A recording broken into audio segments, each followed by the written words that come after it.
Hello, hello, बोल ना ग. काय झालंय हो? सकाळी काही न खाताच निघून गेलात. कसलं टेन्शन आहे एवढं? काही नाही ग राजा, मला काय होणार आहे. मला पण नाही सांगायचं होय.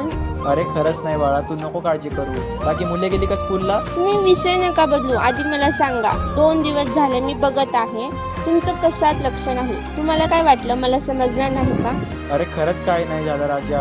या माईचं टेन्शन आहे ना? अगं ते तर नेहमीच आहे ग, त्याचं काय एवढं. मुलांची स्कूलची फी सगळं ठाऊक आहे मला. नका काळजी करू, मी सुद्धा एक काम करत आहे. मी ह्या वेळेस तुम्हाला नक्की हातभार लावेल आणि तुम्ही एकटे नाही बरं. मी तुमच्या सोबत कायम आहे, समजलं? हो हो, समजलं समजलं. तू आहेस म्हणून तर मी एवढं दिल धरून आहे ना, नाहीतर कधीच काय झालं असतं मलाच नाही. असलं काही पण नका बोलू, समजलं ना? नाही तर बघा मग. अरे नाही नाही, मज्जा केली मी. चेष्टा मस्करी थोडी सहन करायचा. तू आहे म्हटलं मला कसलं टेन्शन आहे का? हो, मी तर आहेच कायम तुमच्या सोबत. तुम्ही कसलं टेन्शन नका घेतलं, समजलं ना? हो हो, समज